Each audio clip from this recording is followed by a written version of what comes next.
So as we continue this morning on the topic of technology and digital information and so on, this next topic here is Got Data, What Now? So Sarah Lepp is a senior research associate with Niagara College. I was going to say Niagara Falls, but it's Niagara College.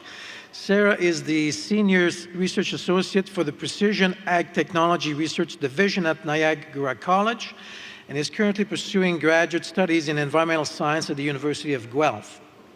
Working with the National Chair of Precision Ag and Environmental Technologies, Sarah has been the primary link between programmers and farmers to transform ideas from farmers, crop consultants, and government specialists into the enterprise software piece that is the Niagara College Crop Portal. Please welcome Sarah. Thank you. Sit at the front, I'll give you a 5 minutes heads up once we get back. Yeah, perfect, thank you. You weren't too far off. We are very close to Niagara Falls. Got data, what now? I'm going to start with, oops, oh no. There we go. I'm going to start with just who we are at Niagara College, what we do at Niagara Research. So we are in Ontario. We are in the tiny little section near Niagara Falls. Everybody was warning me when I came here today it'd be really, really cold.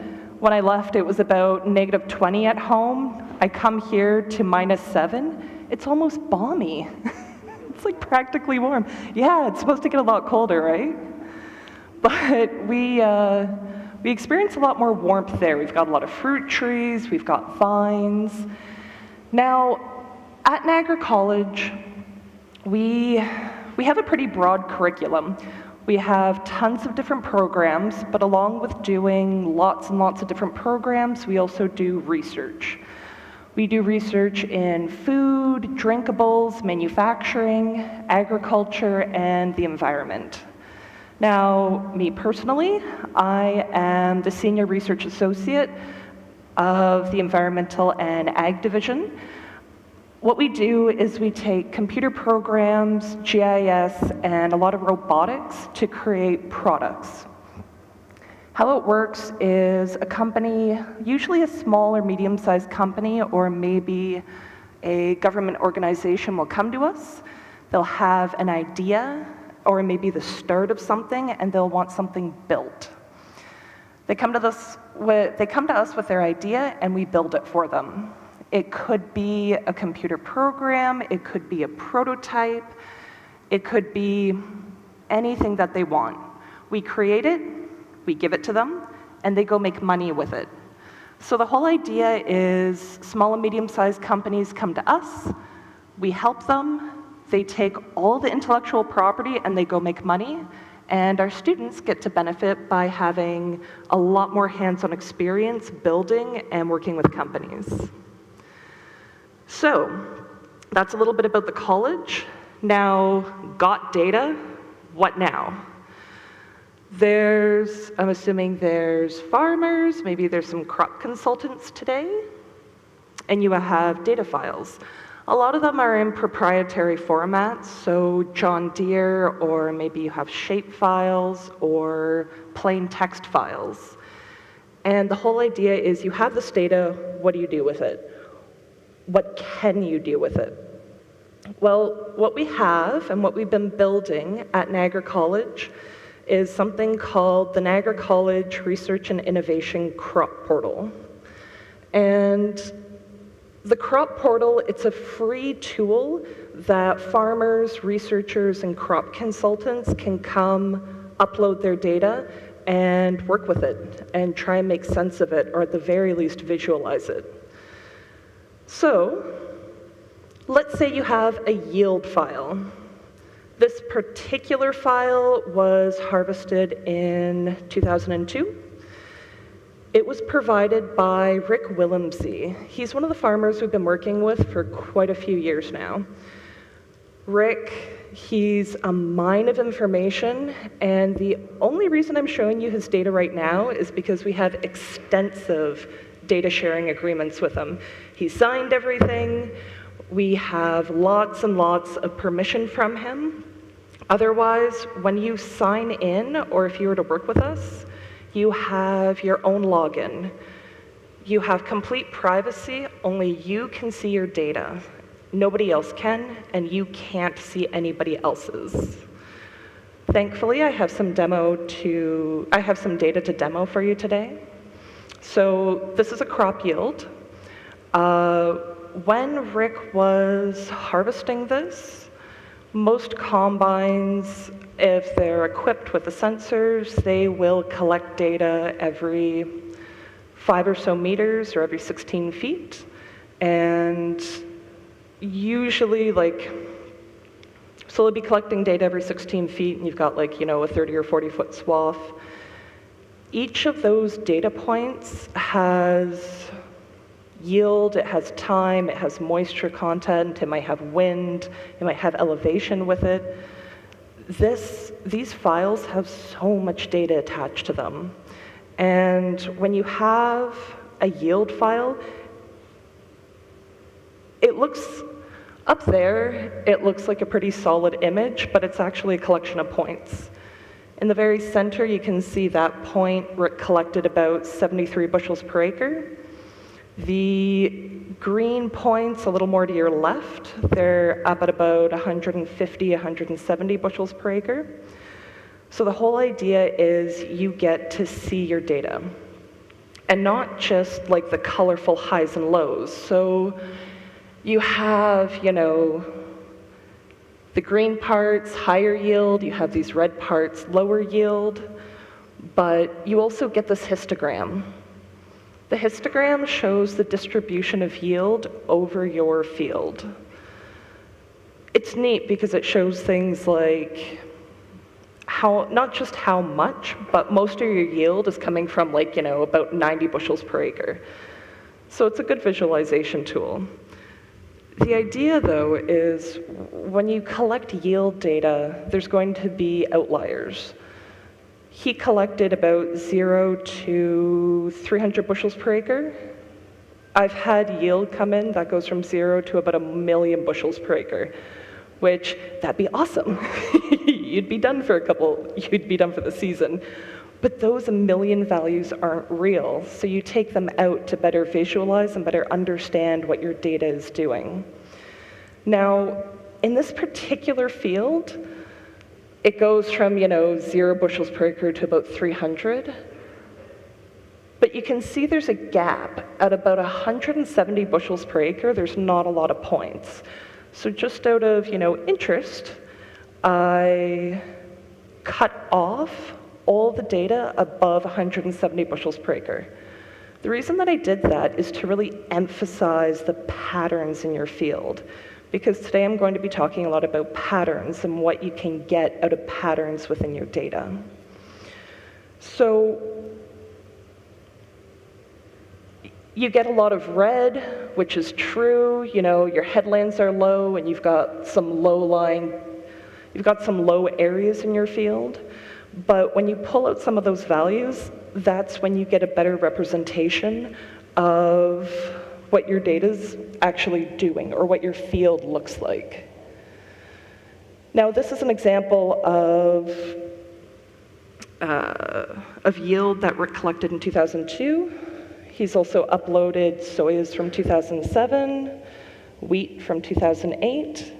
Oh yeah, we have the ability to deal with a lot of different files. I'm showing yield because we've done a ton of work in yield. But we can also deal with tons and tons of different crops. Most of the time in Ontario, we deal with cash croppers, so corn, wheat, soyas. I know there's a lot of canola out here, a lot of rye, but if you have data files, we can work with them. Now, the neat thing is when you look at these different years, the patterns are there. Where there's a green area, 1 year, so that green area, high yield, you're going to get that high yield over and over and over. And what's really neat is These are standard years. The weather was pretty good, he harvested on time, but what about the years that he experienced some damage, like a hail year? Suddenly those patterns are heavily disrupted, and you can see those red streaks coming through the field. That's where hail annihilated his crop, so he was down at like 0 to 20 bushels per acre. But that just damaged the crop. The next year, when he planted soyas, those patterns came back again. So what we're trying to show is that those patterns stay over and over. Now, my lead researcher, Dr. Mike Duncan, he saw these patterns over and over, and he wanted to create a way to take those patterns and pull them out. The way that we do that is we take multiple years of yield. So we take the 2012, the 2008, the 2007, the 2002, and we stack them together. We do a little bit of math on them, and we can pull out those years that are always doing well. Year after year after year, those dark green areas are doing really, really well. Year after year, your headlands, not so much. You also have a couple areas that are red that aren't doing too well, and the whole idea was to pull them out to get a better sense of where your field is doing well and where it's doing poorly. To emphasize that, you can regroup them, so you can really emphasize the poorly doing areas and the areas that are doing really well. Or you can just have high lows. So let's say you want to do treatments to the areas that aren't doing very well. You can pull out those areas of your field that are consistently doing poorly. Or maybe you want to ignore them and just over-fertilize the areas that are doing well, because you can push them so they can do even better. That's why we look at those patterns. That's why we look at yield data. But let's say you don't have any yield data. Maybe you have elevation data. You can get, I'm in Manitoba. In Ontario, you can get 30-meter elevation data for free. I'm hoping in Manitoba you have a similar governmental program. If not, I know that you can get elevation files for free through government websites. This particular one, Rick harvested in 2016 when he got his wheat data. So his combine pulled up wheat and also got the RTK elevation data. Now, why elevation? The neat thing about elevation is you can take that elevation data and you can look at the areas that are, your tops of your hills or the lower parts of your field, the depressions. It's harder to do when you're just looking at elevation data, but if you feed it through something called LandMapper. LandMapper was developed by Dr. Bob McMillan. You take your elevation data, you feed it through, and suddenly you have all these landforms. The dark purples are the tops of your knolls, the yellows are your depressions, and all the other colors are kind of in between. So you have all these different landforms moving through your field. To make it a little bit simpler, we regroup those landforms into 4 different landforms. Your dark purples are your tops of knolls and your upper slopes. Your browns are your mid slopes. Your oranges are your lower slopes, and your yellows are your depressions. But why? Why do you care about landforms? On drier years, those tops of knolls where the rain is hitting and then flowing off, they're going to be starved for water and your yield is going to underperform. So if you just want to pull out those tops of knolls or those upper slopes, you can pull those out and try and use those to manage your field. Or let's say you just want to see your depressions. Where's the water moving and where's your water flowing? You can just look at those. That might help point, different areas of your field that are performing differently, can help with tile drainage. Do you guys do a lot of tile drainage in Manitoba? Yeah? It's super common in Ontario, but we got a lot of heavy clays there, so I just started my master's at University of Guelph, so I'm looking a lot at soils right now, and it's cool because the influence of soil that they have on crops and ag is just stunning. But water, I mean, you don't have water, you're not going very far. Anyway, other things that you can do along with looking at the patterns with your yield, looking at landforms, we also have some neat visualization tools, so you can extrude and kind of move around your data to get different angles of it, or to get a better sense of where your data points are going. So, again, the reason I'm looking at landforms is because of the patterns. You don't have yield data, maybe you have elevation. You don't have elevation data, maybe you have soil. But with the yield and the elevation data, you can see with the landforms, 1 year of yield data, and then multiple years of yield data stacked together, those patterns are the same. So you can use elevation data in landforms, or you can use multiple years of yield data to try and get those patterns. Those patterns can help you make management decisions. Now this is the crop portal. You can use this for free. Anybody here can use it for free. You can use all these tools for free. Can't remember, earlier I might have mentioned crop consultants. You got data, what do? One of the things I'll always talk about is go to a crop consultant. Crop consultants have this amazing repertoire of tools. They know what they're doing, they know how to deal with data. And at Niagara College, we're very lucky to work with a couple different crop consultants. One of them is called Crop Pro. Crop Pro Consulting is out of Saskatchewan. They have a ton of different things available. One of them is called SWOT Maps. And when they saw the crop portal and what we could do, they became really interested in our landform segmentation. Now, SWOT Maps, Crop Pro has been developing their SWOT Maps and has been using them for quite a few years. They just wanted to integrate the landforms into their SWOT Maps. So this is an example field within Saskatchewan. What Crop Pro was already doing was taking the elevation data, taking organic matter, taking electrical conductivity, taking elevation derivatives, but they wanted to add in landforms to help inform areas of a field that were overperforming and underperforming. We do that in the crop portal, which you have access for free, but Crop Pro, if you want to pay for a consultant, they can go that much farther with your data. So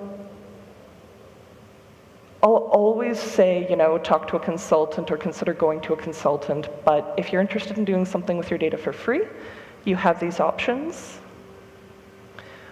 But along with going to consultants, another thing you can do is if you want to go in the direction of making fertilizer prescriptions for yourself, we did work with a farmer.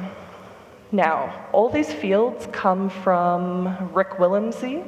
He's a farmer in Park Hill, and we've been lucky enough to work with him for 6 or 7 years now.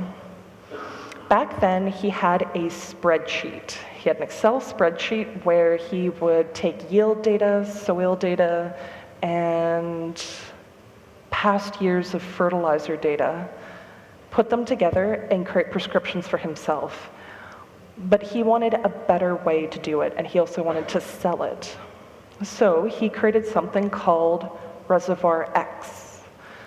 So the Reservoir X, right now, it piggybacks on the crop portal, but Reservoir X is a paid service.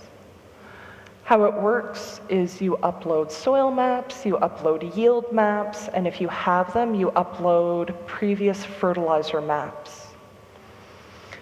You upload those maps, and you set what nutrients you want to put down and what fertilizers you want to use to do it. You can construct your own broadcast, banded, and pop-up concoctions. I mean, you got to be careful of that because, well, fertilizers can be kind of iffy. But knowing that, you can build it yourself. And what it gives you is not just the maps of what fertilizers you're putting down, but also a cost. So it shows you which nutrients you're putting down, what fertilizers you're putting down, how much of each, and in what location, and a total cost for the entire package. But what's really neat about this is after it creates these fertilizer maps for you, if you decide that there's too much nitrogen and you're not putting that much nitrogen down, even though that's what it recommends, you can tweak it. That wasn't right. Anyway, you can change the amount of fertilizer that you're down. If it's not enough or it's too much, you can change it. The other thing is fertilizer costs. These are costs that Rick has. They're pretty standard, but let's say you're getting fertilizer at a different cost. You can change that. It's the same with the removal rates. These removal rates for each nutrient for each crop are recommended by OMAFRA, the Ontario Ministry of Food, Agriculture and Rural Affairs. I think Manitoba's removal rates are a little bit different, or the removal rate that you want to use might be a little different, in which case it's fully customizable. So you have the ability and the option to change all of these things within your prescription maps. I've mostly been talking about yield and elevation data, but the crop portal does work with different types of data. We do work with seed data, fertilizer, soil data, electrical conductivity, and weather data. We're expanding our weather services. In Ontario, we're putting up with different weather stations and doing weather prediction, and we're integrating that. But the big question is, what are people interested in? What do they want to do with their data? We have all sorts of things available right now for you to create management zones, but what else do you want to do? Or if you have an idea, how do you want to develop it? So these are the things we have for free that all of you can use, but we are constantly building and trying to go farther. If anyone's interested, they can go to the crop portal, click the register button, and you'll be talking to me directly. I will set up a crop account for you. I can populate it with example data, and we can always do a walkthrough through Skype or on the phone, and I can help you through it. Keep in mind, if you upload data and you don't like the crop portal, you delete your account and it's gone forever. We do not keep your data. We don't do anything with it. We don't give it to anybody. We definitely don't sell it. This is purely here so we can learn how to build more tools. So if you're interested in using it, great. Your privacy is very, very, very important to us. I'd like to shout out to our funders. At the college, we are funded through the Ontario Centres of Excellence and NSERC. We have also partnered with a number of different companies throughout the years. Some of our main partners right now are Soil Optics, Yellow Gold Seeds. Yellow Gold is Rick's company. Ontario, so the Ontario Ministry of Food, Agriculture and Rural Affairs, and Manitoba Ag.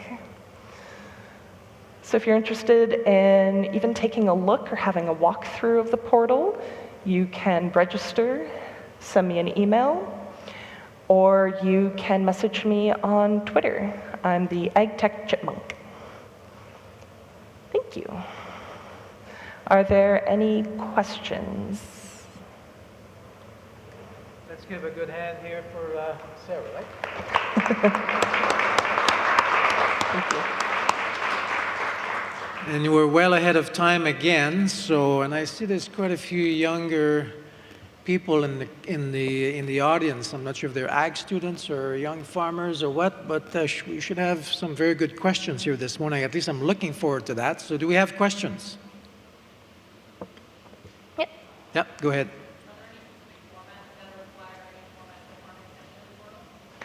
Can you repeat the question? The question is, what formats are accepted into the portal, or are there any that aren't accepted? Right now, we only deal with shapefiles and CSVs.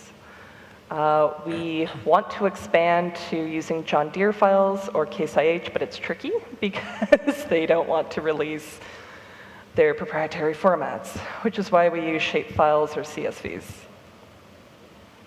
One up there as well, yeah.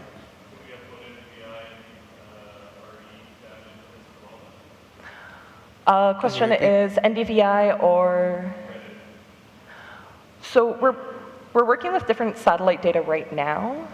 The big question is there any value in NDVI data?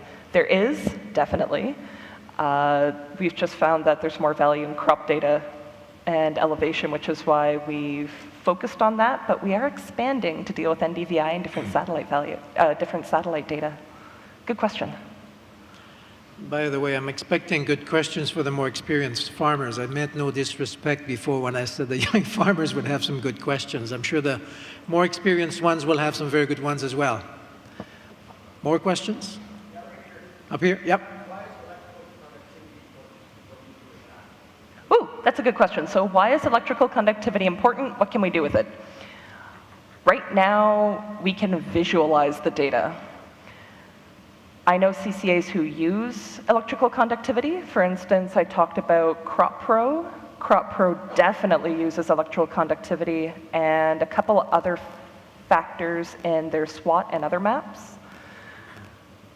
Personally, we don't have a ton of farmers who have electrical conductivity, and we don't know what farmers want to do with it. If we have any farmers who have electrical conductivity and they say, hey, Sarah, I have electrical conductivity, I have yield, research how it's useful. We can do that.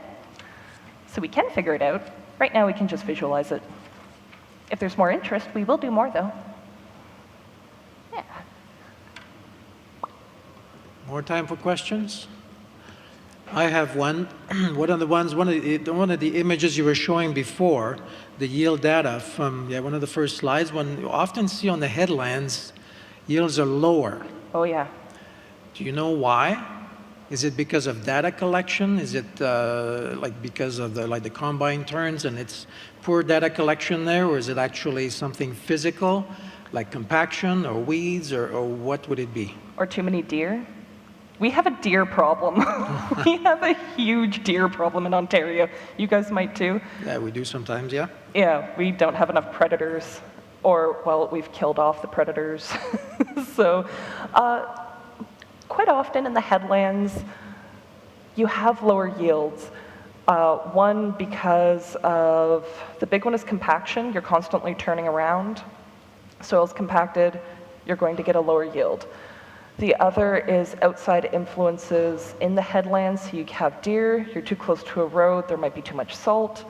I've been to a lot of farms where their headlands are too close to creeks, so with deer and other animals eating, or they can't get in there to harvest lest they fall into the creek. But there's a ton of different reasons that headlands don't perform as well. The low yields in the headlands are a really, really good example of why looking at your data and working with yield data is useful. But just like you have low yield in the headlands, you'll get low yield data in all sorts of other spots within your field. I have yet to find a field that has uniform data across it. And what's really crazy was the landform stuff. That tended to be more popular in Saskatchewan, where it's very flat. I figured hilly areas, or like areas in Ontario where you have this extreme topography, people would be more interested, but the flat areas in Saskatchewan, even the tiniest topographic changes have severe influences on your yield. It's all about where water goes, right? Wherever the water's going, your fertilizer's going. It's where your organic matter is going. It's where everything's going to pile up, and during wetter years, it's going to wash out your yield. Any feedback from the audience in regards to the headland yields? Do you guys find the same on your farms too, or do you know any other reasons why that might be? Just curious. No? All right. Any other questions? We still have time. Yes. Go ahead. Influence the production, the yield. So I'd like to know, would you analyze which factors is the most important for contribute the most to the yield? Okay, so which factors contribute most to the yield? Yeah, analysis, yeah. Water. Well, by far, water is the limiting factor. In any farm, or any farmer that I've chatted with, the biggest problem is water. Water is one of the biggest limiting factors. Because most of the farmers I work with, they don't irrigate, and I'm assuming a lot of the people here, do you guys irrigate? Yes? No? Silence? That's okay. Water is one of the biggest limiting factors. Next is things like not just water, but how many growing degree days, how much heat did you get, when did you plant? So if there's too much rain and you were forced to plant in the early summer instead of the spring, it's going to severely affect the outcome of your yield. And do you have money for inputs? Are you putting inputs in the right places? There's a soil company, I think it's Anna Labs. They're looking a lot more on soil health. So it's not just which nutrients are in your field, it's also what are your worms doing? What is the fungus doing? How healthy is your soil? That's really, really, really important. So not just nutrients, but the overall soil health is more of a limiting factor than they thought before. Yeah. What limiting factors am I missing? This is just what I've collected from, working with farmers, but what limiting factors am I missing? What? Microbes. The microbial health, yeah? Oh, the micronutrients. Calcium, boron. Yeah, the micronutrients. So I spent a lot of time talking about like NPK. The micronutrients are crucial. Rick, he couldn't figure out why his field wasn't doing really well until he found out one year he was boron deficient, and just by a tiny, tiny, tiny amount. The micronutrients are crucial. Sorry, I misheard microbes. Micronutrients are crucial. Anything else? Nope. Since we're talking about micronutrients, and I have the program here for tomorrow, but there is a topic tomorrow morning, I believe. I'm just looking on the program there, but there is a topic on micronutrients. No, sorry, it's in the afternoon. Yes, 3:15 in the FCC Theater. To micro or not to micro will be a topic of interest, I'm sure, for some of you that may have questions on that. Just thought I'd throw that in. That'll be a good talk. Yeah. Any other questions? Yeah, up here, yeah.